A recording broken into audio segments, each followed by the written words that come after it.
네, 우리 스가랴서 말씀 8장 1절부터 6절 말씀 함께 보겠습니다. 스가랴 8장 1절부터 6절 말씀입니다.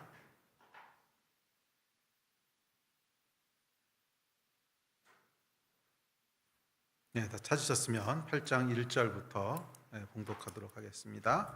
시작. 만군의 여호와의 말씀이 임하여 이르시되 만군의 여호와가 이같이 말하노라. 내가 시온을 위하여 크게 질투하며 그를 위하여 크게 분노함으로 질투하노라. 여호와가 이같이 말하노라. 내가 시온에 돌아와 예루살렘 가운데에 거하리니 예루살렘은 진리의 성읍이라 일컫겠고 만군의 여호와의 산은 성산이라 일컫게 되리라. 만군의 여호와가 이같이 말하노라. 예루살렘 길거리에 늙은 남자들과 늙은 여자들이 다시 앉을 것이라. 다 나이가 많으므로 저마다 손에 지팡이를 잡을 것이요 그 성읍 거리에 소년과 소녀들이 가득하여 거기에서 뛰놀리라. 만군의 여호와가 이같이 말하노라. 이 일이 그날의 남은 백성의 눈에는 기이하려니와 내 눈에야 어찌 기이하겠느냐. 만군의 여호와의 말이니라. 스가랴서 29번째 시간입니다. 오늘은 스가랴서 8장 말씀을 살펴보려고 하는데 스가랴서 8장은 7장과 하나의 패키지로 묶여있는 메시지입니다. 그 7장 우리 지난번에 했는데 벌써 한 달이 지나서 많이 잊어버리셨을 텐데요. 텐데 7장의 배경은 이렇습니다. 스가랴가 성전을 재건하려고 하는 그 처음 메시지를 받고 백성들에게 선포하는 것이 스가랴서 1장부터 6장까지 쭉 기록되어 있었죠. 그러고 나서 이제 성전 재건이 시작되고 2년이 흐릅니다. 그리고 아직 성전이 완공되기까지는 한 1년 반 정도 남았을 때, 그러니까 중간쯤 됐을 때 일입니다. 사람들이 스가랴에게 찾아와서 묻습니다. 5월 금식을 계속해야 됩니까? 그러고 물어봅니다. 그 이유는 왜 그러냐면 5월 금식은 성전이 무너졌던 날을 애도하기 위해서 시작됐던 금식이거든요. 근데 지금 보니까 대충 성전의 구조도 잡히고 성전에 뭐 대충 아마 겉모양은 올라가지 않았을까 싶습니다. 그런 걸 보니까 성전이 무너져서 시작했던 금식인데 이제 재건되고 있으니까 그만둬도 되지 않을까? 계속하기도 귀찮은데 이래가지고 찾아왔던 것입니다. 이 사람들의 마음은 정확히 그 마음이었어요.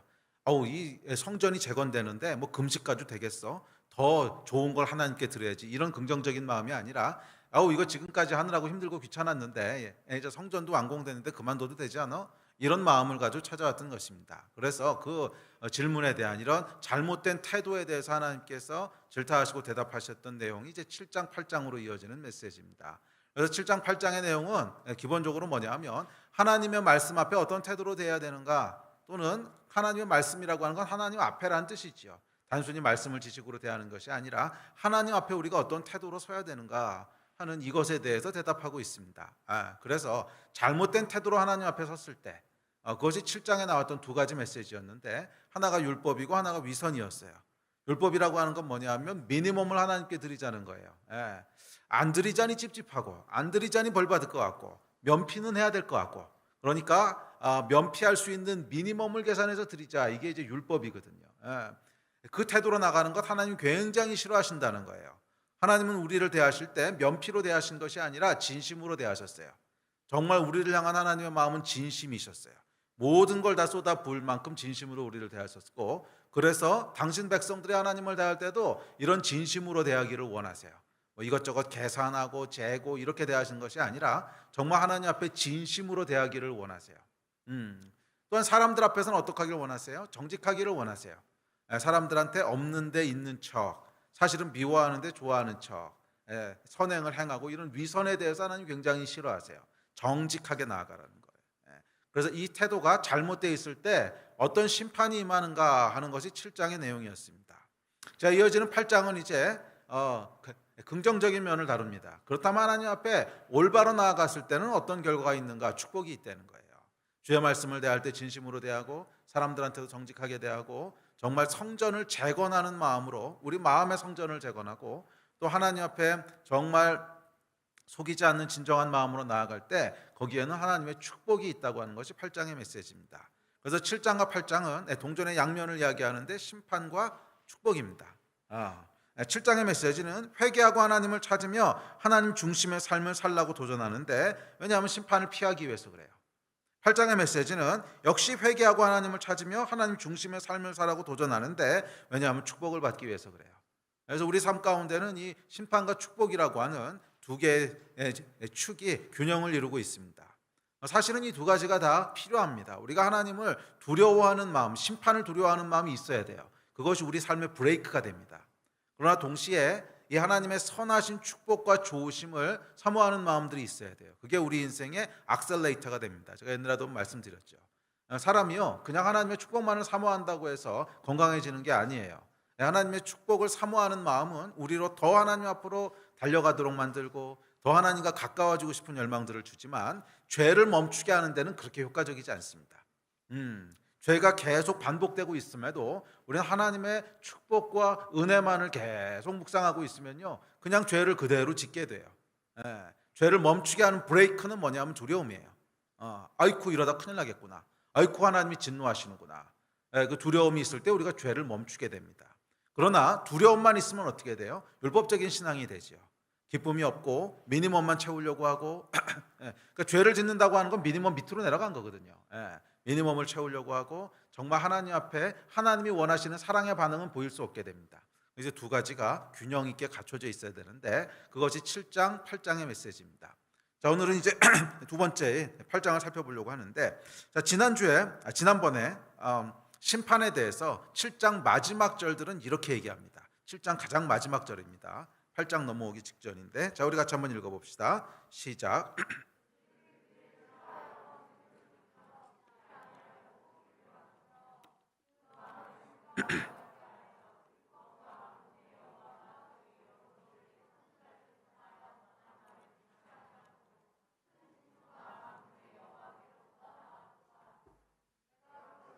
그들이 듣지 아니한 것처럼 그들이 불러도 내가 듣지 아니하리라. 만군의 여호와가 말하였느니라. 내가 그들을 바람으로 불어 알지 못하던 여러 나라에 흩었느니라. 그 후에 이 땅이 황폐하여 오고 가는 사람이 없었나니 이는 그들이 아름다운 땅을 황폐하게 하였음이니라 하시니라. 여기 보면 이제 백성들의 모습이 기록되죠. 말씀을 듣기 싫어해서 등을 돌리고 귀를 막아요. 그리고 그 마음을 돌같이 딱딱하게, 금강석처럼 딱딱하게 해서 선지자들을 통해 하나님이 하신 말씀을 듣지 않습니다. 그럴 때 어떻게 하신다는 거예요? 하나님도 귀를 막으신다는 거예요. 그럴 때 하나님도 등을 돌리시고 바람으로 우리를 흩어버리시고, 그리고 그 인생을 황폐하게 하신다는 거예요. 심판입니다. 반면 그렇다면 올바로 우리가 하나님 앞에 나아갈 때 무엇이 기다리는가?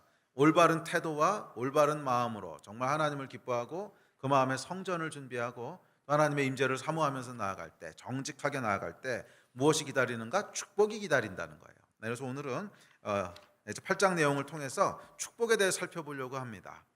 하나님의 말씀에는 능력이 있어요. 살았고 운동력이 있다고 얘기합니다. 살았고 운동력이 있어서 이 말씀은 단순히 우리가 지식으로 취하는 것이 아니에요. 성경은 여러분 다른 책하고 근본적으로 다른 점이 있어요. 다른 모든 책들은 그 말씀의 내용들을 이해한다고 해서 우리에게 능력이 생기는 건 아니에요. 능력이 행해지는 건 아니에요. 그냥 지식을 아는 거예요. 그런데 하나님의 말씀은 단 한 구절이라도 그 말씀을 올바로 취하고 믿음으로 대할 때 살아서 역사하는 운동력이 있어요. 우리 삶 가운데 심판과 축복을 가져오는 능력이 있어요. 자, 그래서 하나님의 이 말씀은 그 말씀을 귀찮아하고 거부하는 자들에게는 황폐케 하는 칼이지만, 그 말씀을 사랑하며 순종하는 자들에게는 인생을 풍요롭게 하는 복입니다. 자, 그래서 오늘 읽으신 이 8장 내용을 보면 8장이 총 23개 구절로 이루어져 있는데, 그 중에 10구절이요 만군의 여호와가 말하노라로 시작합니다. 만군의 여호와가 말하기를, 만군의 여호와가 말하노라, 만군의 여호와가 너희에게 말하노라, 하여간 만군의 여호와가 말하노라는 게 10구절이 등장합니다. 이런 장은요 여러분 성경 다른 장에는 없어요. 계속 반복되는데 여호와 하나님이 말씀하시기를 이라는 거예요. 자, 우리가 7장 마지막 8장 시작되기 전까지 살펴봤던 게 뭐예요? 하나님의 말씀을 듣기 싫어하는 그 모습과 거기에 대한 하나님의 심판이었죠. 그래서 그 반대로 지금 넘어오는 거예요. 그렇다면 이 여호와 하나님의 말씀하시는데 이 말씀을 경청하는 자는 어떻게 될 것인가? 그래서 8장은요 10가지 하나님의 말씀에 따르는 축복을 얘기합니다. 여호와 하나님이 말씀하시기를 하면서 축복을 약속하시는 거예요. 여호와 하나님이 말씀하시기를 하면서 축복을 말씀하시는 거예요. 그래서 평균 2절마다 한 번씩 여호와 하나님이 말씀하시기를, 그러면서 10가지 말씀이 가져오는 말씀의 능력, 그 말씀으로 말미암은 인생의 축복을 쭉 약속하십니다. 그래서 오늘부터 한 2-3번 정도에 걸쳐서 이 10가지 축복의 내용들을 크게 또 2개로 나눠지는데, 약간 작게는 10가지 특징들을 살펴보면서 저와 여러분의 삶 가운데 여호와 하나님의 말씀으로 말미암은 축복이 있기를 기대합니다. 기억하세요, 여러분. 하나님 앞에 올바른 태도로 선다는 것은 하나님의 말씀에 올바른 태도로 반응한다는 것입니다. 그래서 그 마음을 진심을 담아서 반응하고, 정말 하나님을 사랑함으로 반응하고, 미니멈이 아니라 맥시멈을 드리기를 소원하고 하는 이런 마음으로 하나님 앞에 반응할 때 어떤 약속들을 주시는가를 함께 살펴보면서 남은 2021년 한 해가 이 하나님의 약속을 충만하게 누리시게 되기를 축복합니다. 자, 첫 번째 축복의 말씀은 2절입니다. 우리 2절 같이 읽어봅시다. 시작. 내가 시온을 위하여 크게 질투하며 그를 위하여 크게 분노함으로 질투하노라. 자, 이 2절 말씀은 이어지는 8장 전체 축복의 어떤 기초를 이루는 말씀이 되는데, 그것은 하나님이 어떤 분이신지를 설명하는 거예요. 그래서 이 하나님 자체가 우리의 축복이 되신다는 건데, 이 하나님은 어떤 분이시냐 하면 시온을 위하여, 시온은 하나님의 백성을 상징하는 말입니다. 이 스가랴서 전체에서 시온, 성산, 그다음에 또 뭐예요? 예루살렘, 성읍, 이건 전부 다 하나님의 백성을 상징하는 비유적인 표현입니다. 자, 시온 하나님의 백성을 위해서 크게 질투하고 그를 위해서 크게 분노하시는 분이시라는 거예요. 이게 첫 번째 축복입니다. 질투하고 분노하시는 분이시라는 거예요. 자, 이게 질투에 해당하는 히브리 원어를 보면 키나라고 하는 단어인데, 키나, 이 단어는 열정, 열심 또는 시기, 질투, 이런 말로 이런 의미를 담고 있습니다. 그래서 사실은 우리말에는 이 2가지 의미가 한 단어에서 사용되지 않습니다. 열정이면 열정이고 질투면 질투지요. 그런데 영어도 그렇고 히브리어도 그렇고 이 2단어가 합쳐져 있어요. 영어에는 jealous하다 그럼 뭐예요? 질투하다 이런 말도 되지만 열정이 있다 이런 말도 되거든요. 예. 그래서 영어도 그렇고 히브리어도 그렇고 이게 2단어가 이렇게 합쳐져 있습니다. 예. 그래서 열심이 있다, 열정이 있다, 또는 시기하다, 질투하다 이런 뜻입니다. 그래서 이것이 꼭 부정적인 의미만이 아니라 긍정적으로 굉장히 열정적으로 질투할 정도로, 질투라고 하는 건 뭐예요? 다른 것이 그 사이에 끼어들지 못할 정도로 그렇게 열정적으로 사랑하신다 이런 의미입니다. 그래서 우리에게 주어지는 첫 번째 축복은 뭐냐면 하나님이 우리를 열정적으로 사랑하신다는 거예요. 아주 정열적으로 사랑하신다는 거예요.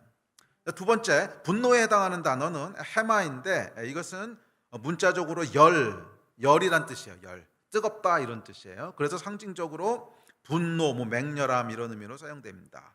그래서 2 단어 모두 어떤 부정적인 의미가 아니라 긍정적인 의미의 어떤 뜨거움을 얘기합니다. 하나님께서 우리를 뜨겁게 사랑하신다는 거예요.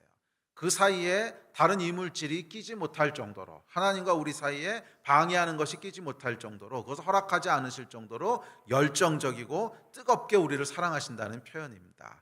자, 이것이 우리의 첫 번째 축복입니다. 하나님이 저와 여러분을 사랑하신다는 거예요. 어느 정도로 사랑하시냐면 킨나 해마, 질투하시고 분노하실 정도로 그렇게 사랑하신다는 것입니다.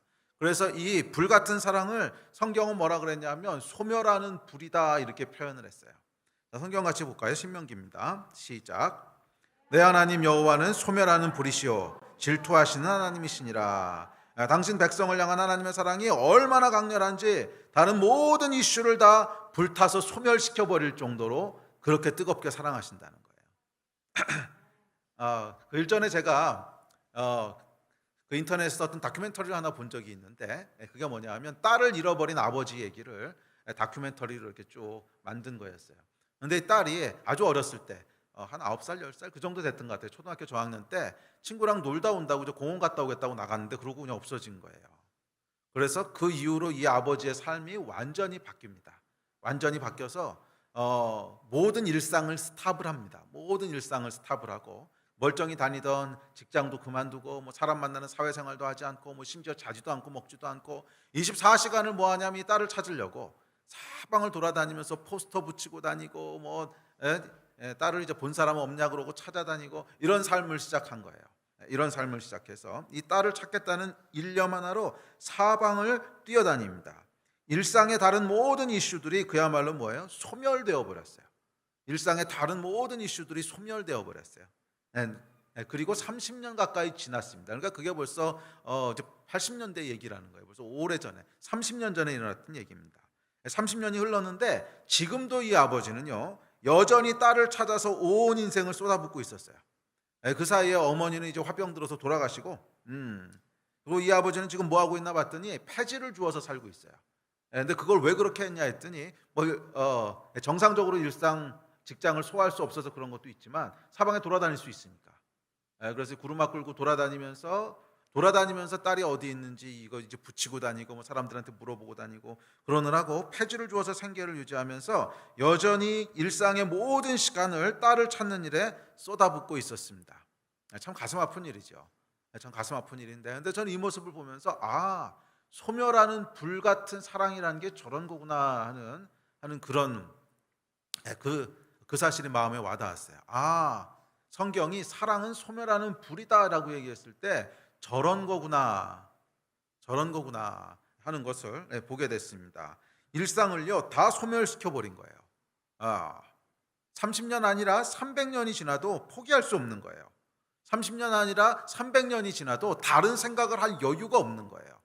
30년 아니라 300년이 지나도 일상의 다른 문제에 이렇게 마음을 할당할 수 있는 여유가 없는 거예요. 그러니까 예를 들어서 뭐 이사를 가야 되는 거 아닌가, 뭐 직장을 옮기는 건 어떻게 하지 부터 시작해서 뭐 사소하게 밀린 전기세나 물세 내고 이런 것까지 문자 그대로 일상의 모든 삶이요 그냥 소멸되어 버렸어요. 일상의 모든 삶에 이렇게 마음을 할애할 만한 여유가 전혀 없는 거예요. 왜? 딸에 대한 사랑 때문에. 이게 여러분 소멸하는 불입니다. 이 소멸하는 불 같은 사랑 앞에서는요 다른 어떤 것도 끼어들 수가 없어요. 문제가 될 수 없고, 뭐 문제라기보다는 내 마음을 이렇게 흔들어 놓을 수가 없어요. 여러분 그런 경험 있지 않으십니까? 진짜로 좋아하는 사람과 사랑을 시작했을 때 나중에는 약간 익숙해져 가지고 사람들이 이제 매너리즘에 빠지기도 하지만 처음에 확 사랑에 이렇게 불이 붙었을 때는 진짜 불 붙잖아요. 그래서 보이는 게 없잖아. 일상이 다 스탑되지 않습니까? 모든 생각이 그 남자 그 여자에게 가 있고, 뭐 이성간의 사람뿐만이 아니라 첫 아이를 낳으셨을 때 아이 낳았을 때 어떠셨어요? 첫 아이를 딱 낳아서 품에 안으면요 일상이 정말 소멸됩니다. 자나깨나 그 아이 생각밖에 안 나요. 어떻게 이런 예쁜 아이가 있지? 어떻게 이런 소중한 아이가 있지? 그래서 자나깨나 이 아이 생각밖에 없고, 물건을 사도 이 아이 중심으로 사고, 뭐를 해도 이 아이 중심으로 하고, 다른 모든 일상은 어떻게 돼요? 그냥 수면 아래로 가라앉아요. 소멸되어 버리고 말아요. 이게 뭐예요, 여러분? 사랑의 속성이에요. 그리고 하나님은 소멸하는 불이세요. 하나님은 우리를 사랑하시는데 어떻게 사랑하시냐 하면 다른 모든 것들이 소멸될 정도로 사랑하신다는 거예요. 만약 하나님에게 일상이라는 게 있다면, 뭐 일상이라는 표현을 하나님께 쓰는 게 좀 이상하긴 한데, 만약 하나님에게도 일상이라는 게 있다면, 그래서 뭐 취미 생활도 있고 하셔야 될 일도 있고 그런 일이 있다면, 하나님은 저와 여러분으로 인하여 모든 일상이 소멸되어 버리신 거예요. 저와 여러분으로 인하여 모든 일상이 소멸되어 버리신 거예요. 그래서 하나님의 모든 일상은 24시간 365일은 뭐로 가득 채워져 있냐면 저와 여러분을 향한 생각으로 가득 차 있다는 거예요. 얘들이 지금 어떻게 하고 있지? 아유 저렇게 하면 안 되는데, 저렇게 하다 큰일 나는데, 얘들이 집으로 다시 돌아와야 되는데, 얘들이 다시 아버지 집으로 돌아와야 되는데, 이 생각으로 그냥 가득하셔서 다른 것에 생각을 할애하실 만한 여유가 없으시다는 거예요. 소멸하는 불이세요. 모든 일상을 다 소멸시켜 버리셨어요. 그래서 성경은 이 하나님의 불같은 사랑에 대해서 이렇게 묘사합니다. 시편입니다. 시작. 이스라엘을 지키시는 이는 졸지도 아니하시고 주무시지도 아니하시리로다. 시온을 위하여 잠잠하지 아니하며 예루살렘을 위하여 쉬지 아니할 것인즉. 우리 하나님이 어떠시냐 하면 저와 여러분을 향한 사랑 때문에 졸지도 않으시고 주무시지도 않으신다는 거예요. 밤에 잠도 안 주무신다는 거예요. 그리고 하나님께서 저와 여러분을 향한 사랑으로 인하여 쉬지도 않으신다는 거예요. 잠잠하지도 않으신다는 거예요. 이것이 성경이 묘사하는 하나님의 사랑입니다. 우리 하나님이 저와 여러분을 어떤 사랑으로 사랑하시는가 하면 모든 일상을 다 소멸시켜 버리시고, 주무시지도 않으시고 졸지도 않으시고 쉬지도 않으시고 끊임없이 저와 여러분을 사랑하시고 또 사랑하시고 또 사랑하시는 거예요. 시온을 위하여 잠잠하지 아니하며 예루살렘을 위하여 쉬지 않으시는 분이세요. 이 하나님이 저와 여러분의 하나님인 줄 믿습니다. 그래서 이 하나님 자체가 우리에게 첫 번째 축복인 거예요. 우와, 하나님이 나를 사랑하시는구나. 사실 우리는, 저도 그렇고 여러분도 그렇고, 사랑받을 만한 자격이 있는 존재가 아니잖아요. 얼마나 하나님 앞에 추한 존재고 반역한 존재고 죄인이고 사랑받을 만한 것이 없는 존재인데도 불구하고 정말 하나님이 설명할 수 없고 이해할 수 없는 사랑으로 우리를 향하여 불같은 사랑을 쏟아부으신다는 거예요. 이게 여러분 첫 번째 축복인 줄 믿습니다. 할렐루야. 또한 그분의 사랑은 분노하는 사랑이래요. 분노하는 사랑이라고 하는 것은 사랑을 방해하는 존재에 대해서 용서하지 않으신다는 거예요. 그래서 소멸하는 불같은 사랑의 특징은 뭐냐 하면 상대방도 소멸하는 불같은 사랑으로 반응하기를 기대하는 거예요. 그래서 성경에 보면 이스라엘이 하나님을 떠나 우상을 섬길 때, 하나님보다 더 소중한 것들을 추구할 때 그것을 하나님이 허용하지 않으세요. 그게 분노하시는 사랑이에요. 또한 이 분노하는 사랑이라고 하는 것은 자기 자식을 건드리는 것에 대해서 용서하지 않으시는 거예요. 자기 자신을 건드리는 것에서 용서하지 않으시는 거예요. 성경은 이렇게 얘기합니다. 시작. 너희를 범하는 자는 그의 눈동자를 범하는 것이라. 이 하나님의 자녀를 범하는 것은요, 하나님의 눈동자를 푹 찌르는 거하고 똑같다는 거예요. 여러분, 누가 와서 여러분의 눈동자를 푹 찌르려고 그러면 어떡하겠어요? 가만 안 있죠. 그걸 가만히 있는 사람은 없습니다. 그건 약간 이상한 사람이고, 정상적인 사람이라면요, 눈을 푹 찔러 오는데 절대로 참지 않듯이 하나님의 자녀를 건드리는 건 이와 같다는 거예요. 하나님의 눈동자를 건드리는 것 같다는 거예요. 그래서 여러분 생각해 보세요. 여러분이 갓 아이를 낳아서 이 아이가 병원에 이렇게 누워 있는데 지나가는 어떤 사람들이 와가지고 이렇게 툭툭 치고 갑니다. 툭툭 치고 갈 뿐더러 막 보면서 놀립니다. 아이고 못생기게 됐다. 이건 누가 낳았어? 에이 뭐 이러고 갑니다. 그럼 가만히 있으시겠어요? 가만히 있을 부모는 한 명도 없지요. 분노하지요. 이게 하나님의 사랑이라는 거예요. 우리를 건드리는 존재에 대해서 분노하시는 분이시라는 거예요. 그래서 저는 참 이 말씀이 개인적으로 굉장한 위로가 되고 굉장한 힘이 되기도 합니다. 나를 건드리는 자에 대해서 하나님이 가만히 있지 않으시겠다는 거잖아요. 나를 건드리는 자에서 가만히 있지 않으시겠다는 거예요. 건드려봐. 그러시겠다는 거예요. 하나님께서 나를 지지하시고 나를 건드리는 자에서는, 건드리는 자들에 대해서는 하나님께서 보복하시고 나를 공격하는 자들에 대해서는 하나님께서 싸우시겠다는 거예요. 할렐루야. 이게 저와 여러분을 향해 주시는 축복의 말씀인 줄 믿습니다. 여러분을 건드리는 자들은 하나님의 눈동자를 건드리는 거예요. 여러분을 공격하는 자들은 하나님이 나서 싸우실 거라는 거예요. 할렐루야. 이것이 축복인 줄 믿습니다. 그런데 이 말씀은요, 조금 오용될 소지도 있기는 해요. 하나님 앞에서 죄를 짓고 있어서 정말 하나님 앞에 개차반으로 살면서 회개해야 되는데도 불구하고 하나님이 내 편이셔 이러고 있는 사람들도 제가 많이 봤거든요. 그래서 조심스럽게 적용해야 될 말씀은 맞지만 어찌됐든지 간에 하나님 앞에 건강하고 올바른 마음으로 서 있는 자들에게는 이 축복이 분명히 있어요. 율법으로 행하는 자들에게는 이 축복이 없어요.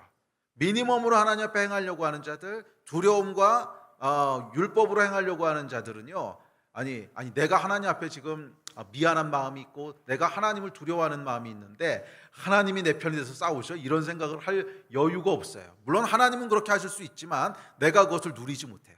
계속 하나님을 두려워하고 계속 하나님으로부터 얼굴을 숨기고 싶어하고 이런단 말이에요. 이게 종교와 율법의 한계입니다. 그러나 정말 하나님을 마음의 중심으로부터 사랑하는 자들, 그리고 하나님이 함께 하시기를 간절히 소원하는 자들에게는 이 확신이 있어요. 맞아, 하나님이 나를 위해 싸우시지. 맞아, 하나님이 나를 지지하시지. 맞아, 하나님께서 내 원수를 갚으시지. 이 믿음이 있습니다. 그래서 하나님 앞에 미니멈을 하는 자가 아니라 맥시멈을 하는 자가 되시기를 도전합니다. 정말 하나님 앞에 면피하려는 그 마음이 아니라 내가 드릴 수 있는 모든 것을 들여서 하나님을 사랑하는 걸 표현하고 싶고, 내가 할 수 있는 모든 것을 들여서 하나님을 기쁘시게 하고 싶고 하는 이 올바른 마음으로, 성전을 짓는 마음으로 돌아오세요. 성전은 하나님이 함께 하시기를 원하는 마음이거든요. 성전 하나님 거하시는 곳이니까 내 마음에 성전을 짓기 원하는, 하나님이 나와 영원히 함께 하시기를 원하는 이 마음으로 여러분 돌아가세요. 그리고 그 마음을 끊임없이 세우세요. 그 마음이 무너지지 않도록 하세요. 혹시라도 오늘 그 마음이 무뎌진 분이 있다면 빨리 죄에서부터 회개하시고, 죄 때문에 그런 거거든요. 죄 때문에 하나님 얼굴 보기가 껄끄러우니까 아이고 하나님 그만 어디 좀 잠깐 나가 계시면 안 될까요? 계속 계시니까 이건 뭐예요, 여러분? 계속 계시니까 부담스럽네요. 내 삶에서 뭔가 하나님 앞에 숨기고 싶은 게 있으니까 그런 거잖아요. 빨리 회개하셔야 됩니다. 그리고 그 마음을 다시 이렇게 세우셔서 하나님 내 안에 떠나지 말고 거하세요. 이 마음이 된 자들에게는 하나님께서 이 축복을 주세요. 너를 해하는 자는 내가 가만히 있지 않을 것이고 너를 반대하는 자는 내가 대신 싸울 것이고 나는 네 편이고 나는 너를 지지한다 하는 이 복이 있어요. 이 복을 누리시기를 바랍니다. 또한 이 말씀에서 반대 입장에도 서볼 필요가 있습니다. 잘못하면요 내가 하나님의 진노의 대상이 될 수도 있어요. 언제? 하나님의 눈동자를 건드리면, 하나님의 백성을 건드리면.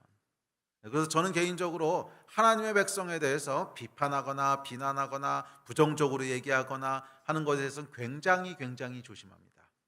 1차적으로는 구약의 하나님의 백성인 이스라엘이 있죠. 저는 이스라엘에 대해서 함부로 말하는 것에 대해서는요 굉장히 조심합니다. 굉장히 조심합니다. 왜? 하나님이 선택하신 백성이거든요. 물론 지금은 이스라엘은 넘어져 있지만 저는 영원히 넘어져 있을 거라고 믿지 않습니다. 왜냐하면 성경이 그렇게 얘기하고 있지 않거든요. 로마서에 보면 뒷부분에 이방인의 충만한 숫자를 통해서 다시 일으켜 세워서 돌아오게 하실 거라 그랬지 영원히 넘어진 상태로 두시겠다고 안 했어요. 이 약속의 말씀이 있기 때문에 하나님께서 이스라엘을 포기하지 않으셨다고 하는 것을 압니다.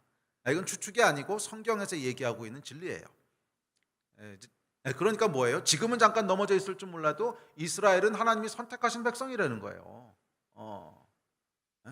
만약에 여러분 이스라엘의 넘어짐으로 말미암아 하나님께서 에이 넌 안 돼 끝이야 그러고 이방인으로 오셨다면 그 언약이 파기됐다면 지금 우리랑 맺고 있는 언약은 어떻게 믿어요?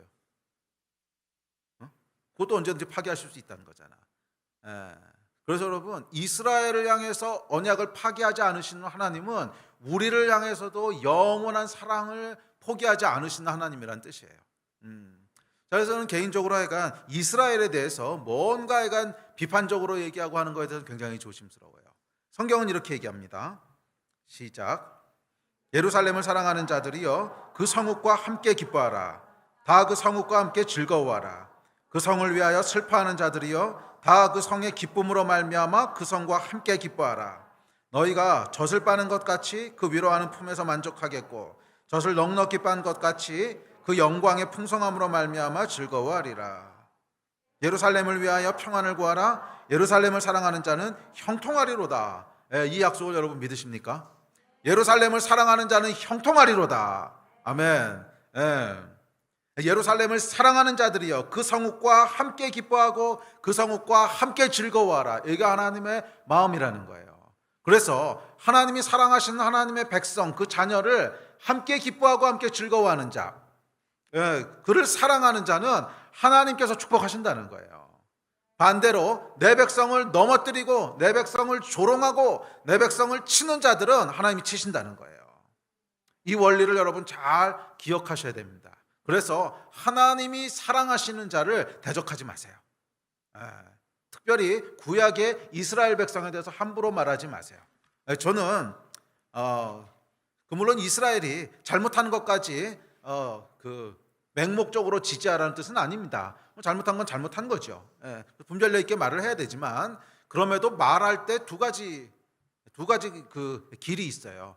아이고 쌤통이다. 그럴 줄 알았어요. 저놈의 새끼들. 이렇게 말하는 게 있고 아이고 저러면 안 되는데 돌아와야 되는데 이렇게 말하는 게 있잖아요. 똑같이 잘못됐다고 하는 걸 인지했지만 태도는 전혀 다른 거죠. 전자가 되지 말라는 거예요. 비록 이스라엘이 잘못하는 거 많을 거예요. 물론 지금 우리가 객관적인 분별력을 가지고 보면 잘못하는 거 많을 거예요. 그래도 조롱하거나 미워하거나 비판하거나 이렇게 하면 안 된다는 거예요. 그럼 어떻게 해야 돼요? 정말 아버지의 마음을 가지고 아이고 저러면 안 되는데 돌아와야 되는데 이렇게 기도해야 되는 거지. 예루살렘의 평화를 위하여 기도하라. 그런 사람은 형통할 것이라 그랬어요. 그래서 결국 그렇게 되면 복이 누구에게 돌아온다는 거예요? 저와 여러분에게 돌아온다는 거예요. 저와 여러분에게 돌아온다는 거예요. 구약에 보면 이스라엘의 시작이 결국 아브라함부터인데 이 아브라함에게 뭐라 그러셨냐면 너를 축복하는 자는 내가 복을 줄 거고 너를 저주하는 자는 내가 저주할 거라고 그랬어요. 그래서 이 이스라엘의 시작부터 그 DNA가 뭐냐면 복의 기준이 되는 자예요. 그래서 여기를 축복하면 나도 복을 받고 여기를 저주하면 나도 저주를 받는 거예요. 이게 시작부터 이스라엘 안에 있었던 DNA예요. 그러니까 이걸 통해서 하나님이 뭐를 보기 원하셨냐면 내 마음과 같은 자가 누구고 내 마음과 반대된 자가 누군지를 드러내시는 거예요.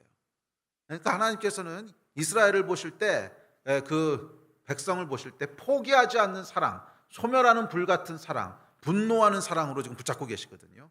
그런데 그 마음과 같은 마음으로 여기를 축복하는 사람은 하나님과 한 마음인 사람인 거예요. 그 사람은 복을 주겠다는 거예요. 그런데 반대로, 그러니까 비록 잘못하고 있기는 해요. 그래서 구약의 마지막에 가보면 이스라엘이 진짜 뻘짓을 하죠. 진짜 뻘짓을 해서 하나님이 진노하셔서 아수르를 들어 치시고 이제 바벨론을 들어서 치시죠. 그런데 치시면서 어떻게 하시는 줄 아십니까? 아수르가 치고 바벨론이 치는데 이건 하나님께서 심판하셔서 치신 거예요. 그러고 나서 아수르하고 바벨론에게는요 분노하십니다. 네가 내 백성을 쳐 이러시거든요. 네가 내 백성을 쳐 이러시고 아주 박살을 내버리십니다. 나중에. 아니 치라 그러실 때는 언제고? 아니요, 그거 여러분 잘 보시면 그 차이가 나와요. 내가 치라 그런 것보다 더 힘을 합쳐서 쳤다는 거예요.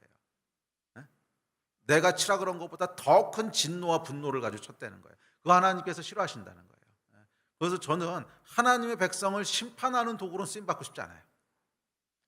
이왕 쓰임 받으려면 축복하는 도구가 되셔야지 왜 심판하는 도구가 되려고 그러세요? 성경에 보면 하나님께서 아무리 공의와 정의를 가지고 심판하셨어도 심판의 도구가 됐던 사람은요 끝이 좋지 못해. 지혜로운 자는 이거 볼 줄 알아야 돼요.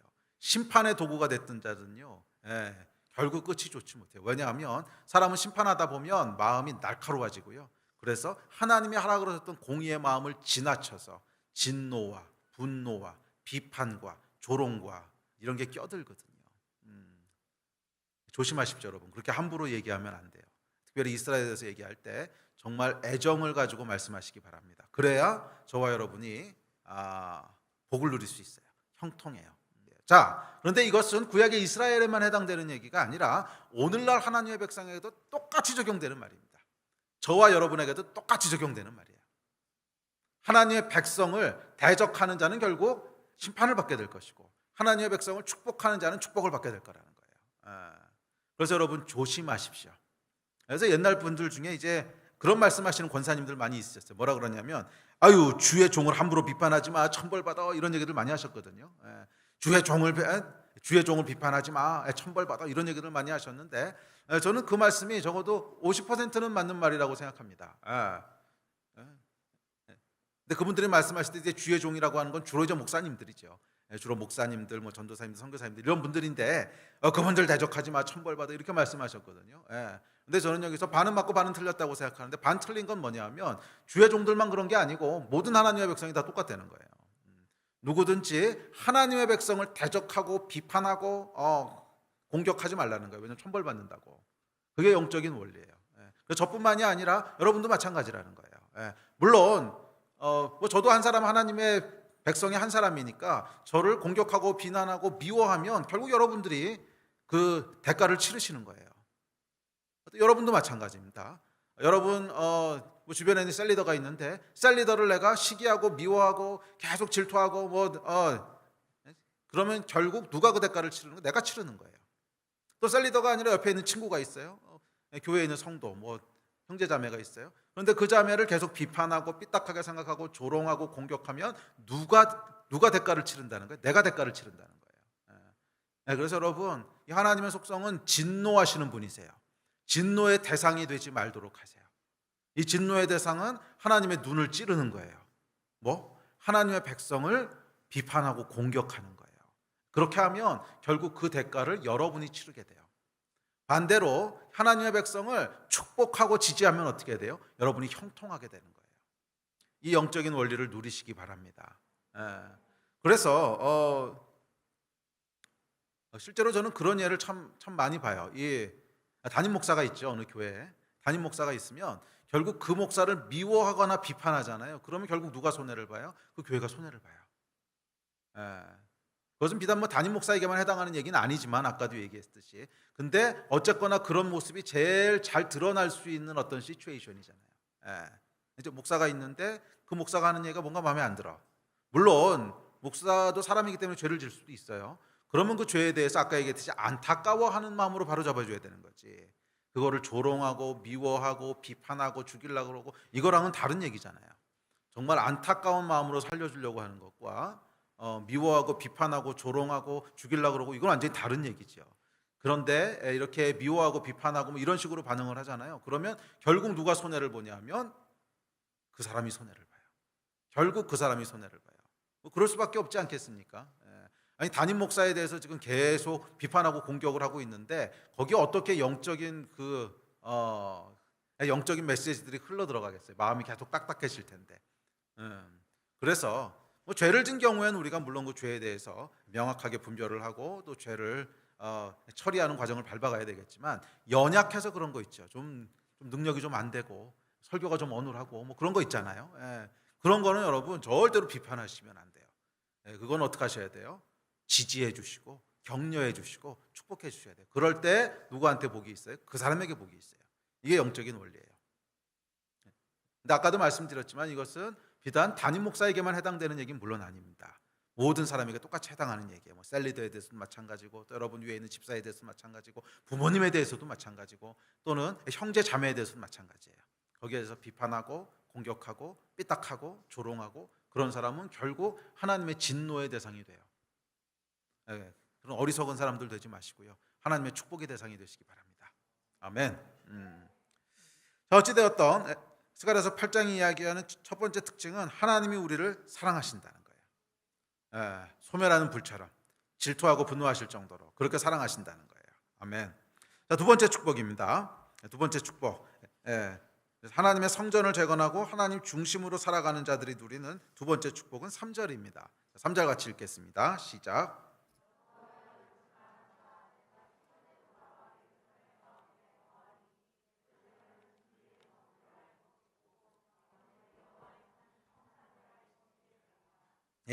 하나님께서요 시온에 돌아오시고 예루살렘 가운데 거하신대요. 자, 이것은 이미 스가랴서 1장 16절과 2장 10절에서 이제 주셨던 약속인데, 하여간 성전을 재건하고 하나님 앞에 올바로 반응하는 자들, 하나님 중심으로 살아가려고 하는 자들에게는 하나님이 그 사람 가운데 거하신다는 거예요. 하나님이 그 인생과 함께 하신다는 거예요. 이것이 두 번째 축복입니다. 하나님이 여러분과 함께 하신다는 거예요. 우리 인생 가운데 찾아오셔서 하나님이 함께 하신다는 거예요. 이것이 축복입니다. 물론 하나님은 무소부재하신 분이시고 어디나 계신 분이시죠. 자, 그렇지만 여기 3절에서 거하시다라고 하는 말에 히브리어를 보면 샤칸이라고 하는 단어인데, 샤칸이라고 하는 단어는 단순히 거기 있다라고 하는 의미가 아니라 그곳을 내 집으로 삼다 이런 의미예요. 거하다라고 하는 것이 잠깐 뭐 일하러 여기 왔다 이런 뜻이 아니라, 잠깐 거기에 존재한다 이런 뜻이 아니라, 아니면 어떤 기계적으로 어디나 이렇게 존재하는 공기 같은 존재다 뭐 이런 뜻이 아니라 그곳으로 집을 삼다, 영원히 거하다, 정착하다, 쉼을 누리다 이런 뜻이에요. 자, 이 단어가 왜 쉼을 누리다라는 것으로 해석이 되냐 하면 집이 그런 곳이잖아요. 그러니까 어디 막 떠돌아다니면서 이렇게 정처 없이 마음 둘 것 없이 옮겨다니는 것이 아니라 여기가 내 본거지야, 여기에 모든 일을 마치면 난 항상 일로 돌아와서 여기서 쉴 거야 하는 게 집이지요.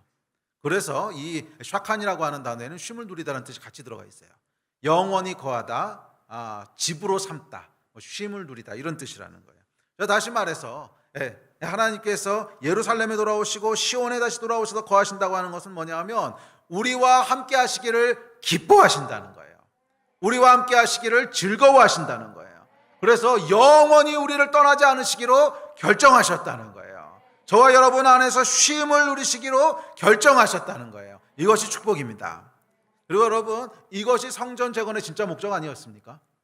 성전 재건하는 것이 무슨 건물 짓는 게 아니잖아요. 앞서도 얘기했지만 사도행전에서 스데반이 그랬죠. 아니 뭐 인간의 몸으로 지은 건물 가운데 하나님이 거하시겠냐? 그게 아니라는 거예요. 자, 그런데 성전 재건이라고 하는 건 뭐예요? 하나님이 우리와 함께 하시는 거야 라고 하는 상징으로 짓는 거죠. 그 마음의 중심에 뭐가 있는 거예요? 하나님이 나와 함께 하셨으면 좋겠어 하는 마음이 있는 거죠. 이 마음이 진짜 핵심이라는 거예요. 성전 건물 짓는 게 핵심이 아니라 하나님이 우리와 함께 하셨으면 좋겠어, 하나님이 영원히 떠나지 않으셨으면 좋겠어, 하나님이 우리 가운데 집을 정하셨으면 좋겠어, 하나님이 여기서 쉼을 얻으셨으면 좋겠어 하는 이 이 마음이 진짜 성전 재건이라는 거예요.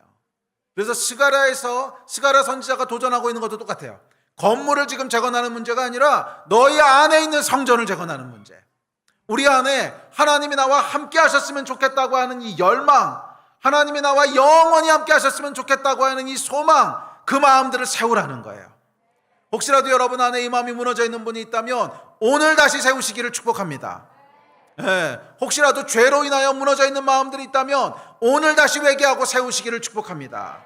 하나님이 여러분이 함께 하시는 것이 축복이에요. 하나님이 여러분과 함께 하시지 않는 것이 저주예요.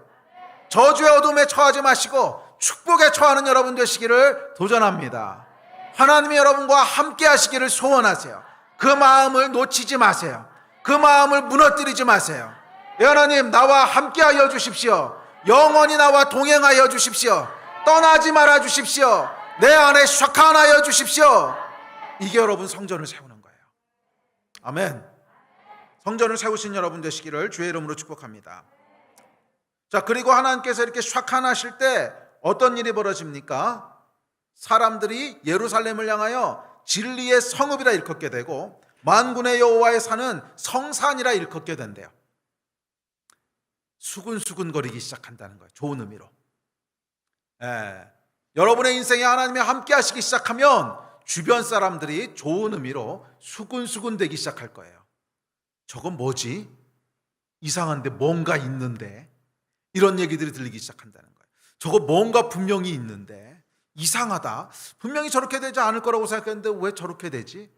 아니, 저런 상황 가운데서도 어떻게 넘어지지 않고 계속 저러고 있지? 아니, 저 상황이었으면 나 같으면 자살했어. 근데 어떻게 저렇게 기뻐하고 있지? 수군수군 되기 시작하는 거예요. 진리의 성읍이라, 성산이라 일컫게 되리라. Holy Mountain, 하나님이 함께 하시는 곳이라고 일컬음 받게 된다는 거예요. 이게 여러분, 저는 그리스도인이 들을 수 있는 최고의 찬사라고 믿습니다. 나와 함께 하신 하나님으로 말미암아 사람들이 수군거리기 시작하는 것. 저건 뭐지? 분명히 뭐가 있는데 이 하나님이 함께 하셔. 저 사람은 뭔지 모르겠지만 함께 하시는 분이 계셔. 그렇게 아니면 설명이 안 돼. 이렇게 수군거리기 시작한다는 거예요. 그래서 사람들이 여러분과 함께 하신 하나님으로 인해 여러분의 인생을 부러워하게 되고, 사람들이 여러분 가운데 거하신 하나님으로 말미암아 여러분 인생을 존경하게 되고, 사람들이 여러분 가운데 임재하신 하나님으로 인하여 여러분을 두려워하게 되고, 사람들이 여러분 가운데 함께 하시고 샤칸하신 하나님으로 인해서 하나님이 어떤 분이시냐 물어오기 시작하는 이 최고의 찬사, 이 최고의 찬사를 여러분 들어보셨습니까? 들으시기를 축복합니다. 언제? 여러분과 하나님이 함께 하실 때, 내 인생 가운데 하나님이 샤칸하실 때, 그때 들려지게 될 거예요. 그래서 성경에 보면 느부갓네살 왕이 다니엘을 보고 뭐라 그럽니까? 너는 거룩한 신들의 영이 거하는 자다, 그렇게 얘기하죠. 다니엘서 4장 9절이에요. 사실은 신분으로 보나 혈통으로 보나 다니엘은 비교할 수 없는 자입니다. 포로로 잡혀온 식민지의 어떤 노예였고요. 그러니까 나중에 물론 높여 쓰긴 하지만, 그러긴 왕이에요, 왕. 비교할 수 없는 자인데도 불구하고 뭐라고 수군거리는 거예요. 너는 네 안에 하나님의 영이 거하셔. 내가 모르겠는데 네 안에 내가 뭔가 있어. 그 말씀을 하시는 거잖아요. 또 바울과 바나바를 향해서 루스드라 사람들이 뭐라고 얘기합니까? 신들이 사람의 형상으로 우리 가운데 내려오셨도다. 바울과 바나바를 향해서 루스드라 사람들은 이방인입니다. 전혀 하나님을 모르는 사람들인데 이건 사람이 아니라는 거예요. 이건 신들이라는 거예요. 그래서 제우스라고 부르고 막 이러죠.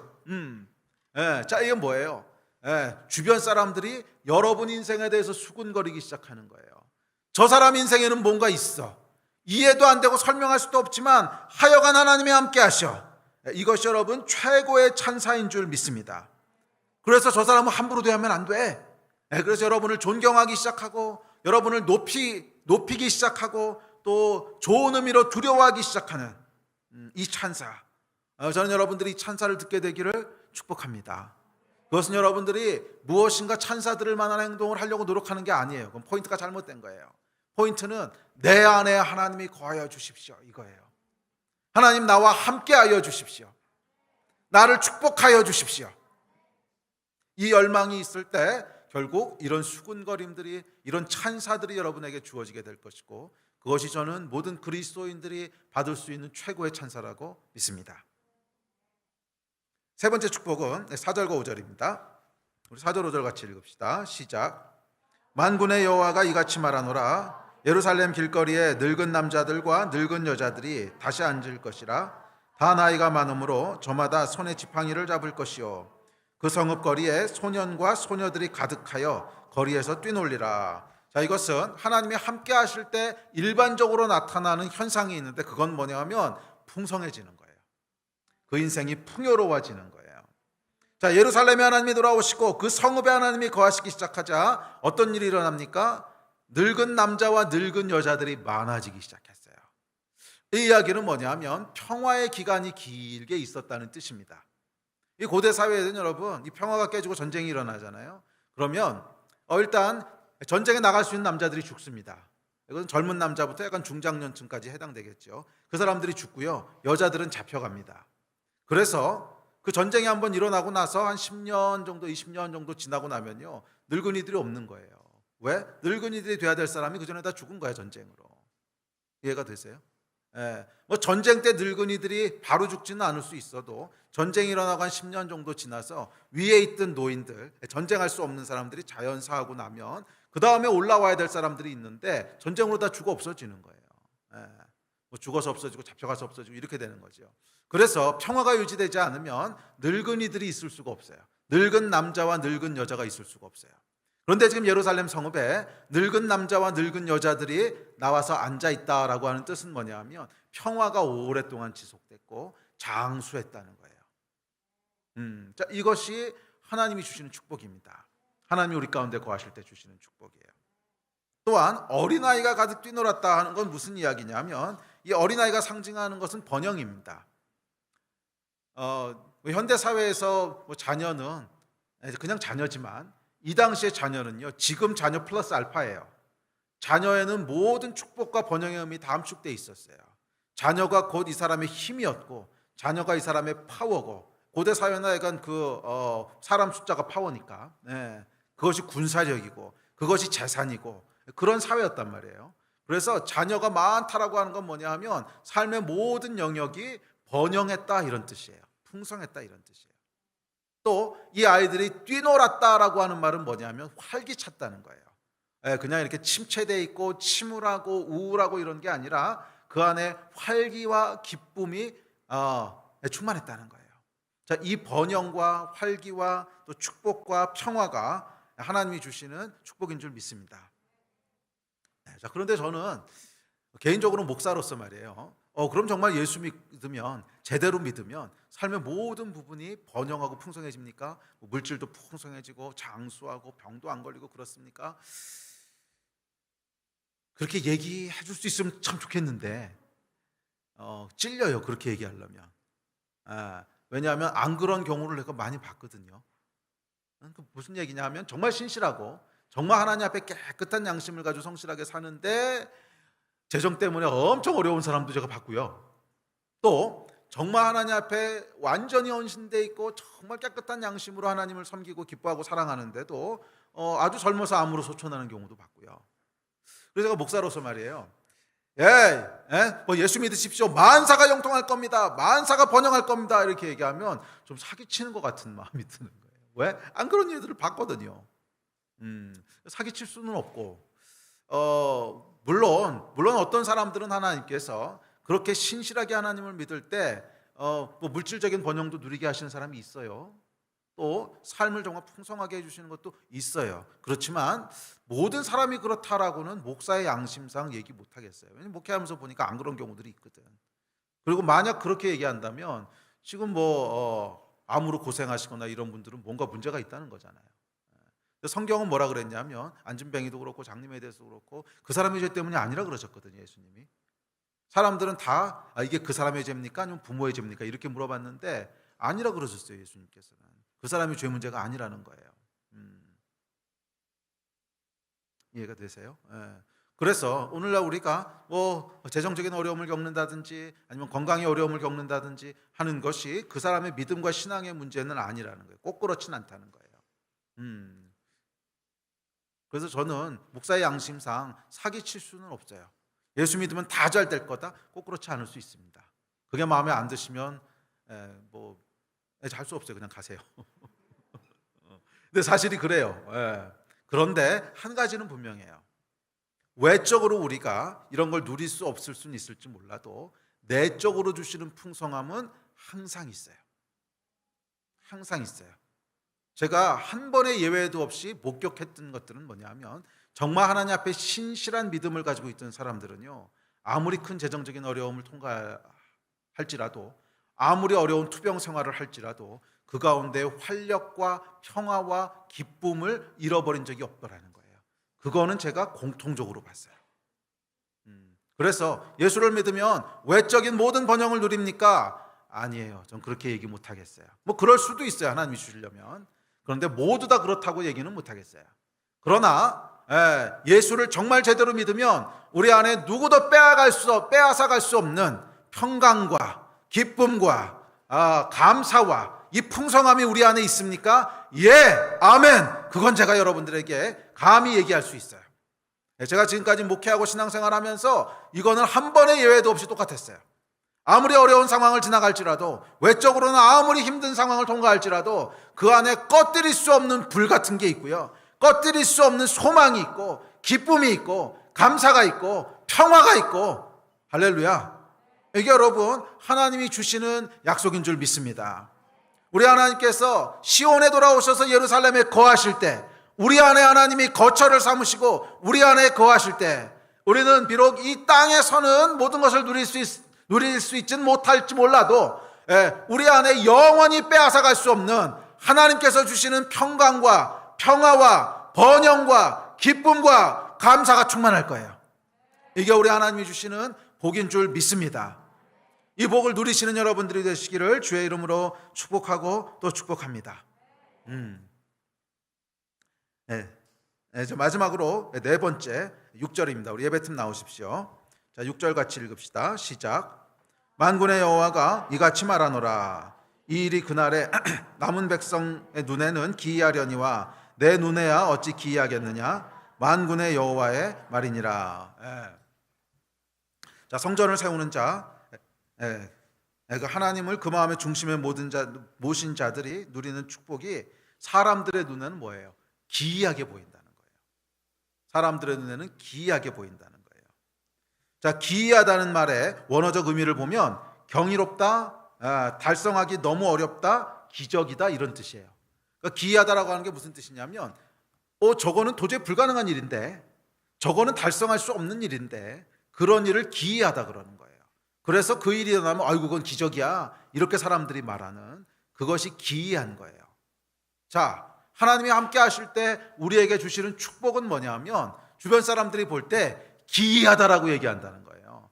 저건 불가능한 일인데 저게 어떻게 가능하지? 아니, 저 사람의 인생은 어떻게 저게 가능하지? 와, 뭔가 있어, 기이해, 이렇게 얘기한다는 거예요. 저는 2021년 한 해가 기이한 하나님을 경험하는 한 해가 되시기를 축복합니다. 사실 여러분들이 기도 많이 해주셨지만 한 달쯤 전에 이제 요르단에 있던 배은정 선교사가 소천했지요. 암으로 소천했습니다. 아주 젊은 나이, 39살의 나이에 하나님 데려가셨는데 그 투병 과정의 얘기를 들어보니까 역시 하나님께서 기이한 일들을 행하셨더라고요. 그 암 말기에 고통이 심해서 이제 계속 진통제를 맞아야 되고 이런 상황이어서 이제 병원에 입원을 했습니다. 암 환자들만 입원하는 암병동에 6명 있는 방이었는데 그 방에서요, 얼마나 기뻐하고 있는지. 근데 그 방에 있는 환자들은 다 비슷하거든요. 계속 진통제 맞아야 되고, 그리고 자고 일어나 보면 한 사람이 이제 소천해서 없고, 뭐 이런 곳입니다. 그래서 다들 마음 가운데 두려움과 절망과 막 슬픔과 그런 걸로 가득 차 있고, 그런데 그 가운데 전혀 다른 사람이 하나 있는 거예요. 전혀 두려워하지도 않고, 또 사람들 필요한 거 있으면 계속 섬기고 다니고, 사람 화장실 가야 된다 그러면 가서 도와드리고, 그러면서 이제 복음 전하고. 그래서 당신은 두렵지 않냐고 물어보면 저는 천국 가기 때문에 전혀 두렵지 않다고. 당신도 하나님 믿으시라고. 그래서 너무 기이하니까 사람들이 도대체 당신은 뭐가 있게 이렇게 다르냐고. 그래서 결국 이 선교사님이 소천하셨을 때 거기에 불신자 가정이 있었는데 그 불신자 가정이 찾아와서요, 내가 다른 건 모르겠지만 이 남은 가족들을 위해서 좀 축복하고 싶다고 그러면서 헌금을 가지고 찾아오셨어요. 전혀 안 믿는 사람이었는데 뭐예요 여러분? 기이한 거죠. 빼앗을 수 없는 평화가 우리 안에 있는 거예요.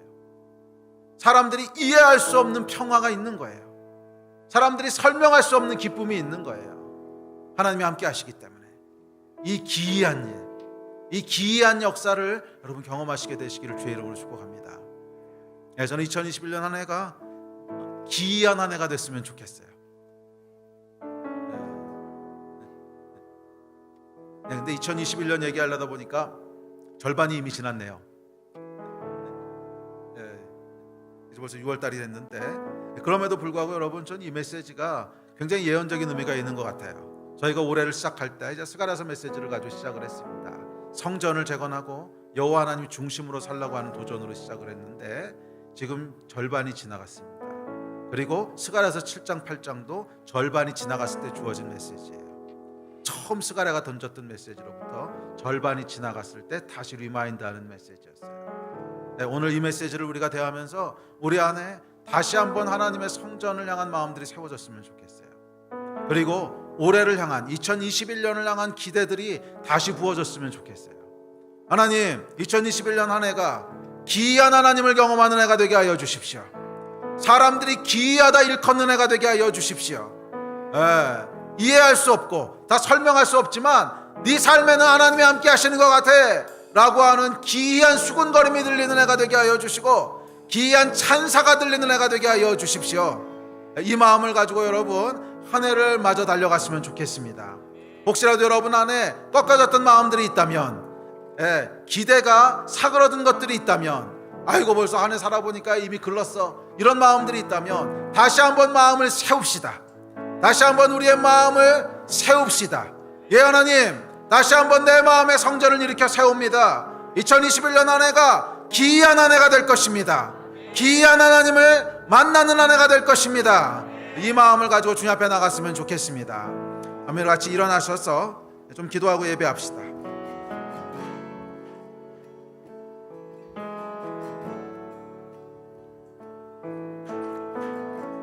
우리 기도하실 때 우리 하나님의 축복을 좀 구합시다. 근데 여러분 하나님의 축복을 원하십니까? 저는 원합니다. 저는 너무나 원해요. 저는요 정말로 다른 건 다 놓쳐도 오케이. 세상에서 부자로 안 살아도 괜찮고요, 세상에서 명예를 못 누려도 괜찮고, 심지어 건강하지 않아도 괜찮아요. 그렇지만 하나님의 축복만큼은 놓치고 싶지 않아요. 제가 이 땅에서 가장 소망하는 것이 있다면 하나님의 축복이에요. 왜냐하면 이 땅에서 누리는 다른 것들은 어차피 이 땅 떠날 때 두고 가야 돼요. 그러나 하나님의 축복은 영원한 거잖아요. 제 안에는 갈망이 있습니다. 하나님, 다른 것은 다 놓쳐도, 하나님, 다른 것은 다 제가 누리지 못해도 하나님의 축복만큼은 놓치고 싶지 않습니다. 이 마음으로 여러분 한번 기도하시지 않겠습니까? 야곱이 여러분 그랬잖아요. 야곱이 하나님의 천사와 씨름하면서 나를 축복해달라고 그랬어요. 나를 축복하기 전에는 못 가십니다. 나를 축복하여 주십시오. 그리고 이 하나님의 축복을 향한 야곱의 열망이, 그 갈급함이 결국 그를 이스라엘, 하나님의 자녀로 바꿨어요. 오늘 우리 하나님 앞에 기도할 때 좀 야곱의 그 절박함을 가지고 기도해 봅시다. 하나님, 오늘 우리를 축복하여 주십시오. 오늘 나를 축복하여 주십시오. 하나님의 축복이 없으면 저는 이 자리를 떠날 수가 없습니다. 다른 건 다 놓쳐도 하나님의 축복은 놓칠 수 없습니다. 주여 축복하여 주시옵소서. 주여 기이한 하나님의 역사를 부어주시옵소서. 주여 내 인생에 함께하여 주시옵소서. 샤카하여 주시옵소서. 이 마음을 가지고 우리 다 함께 좀 부르짖어서 합심해서 기도하시겠습니다. 주여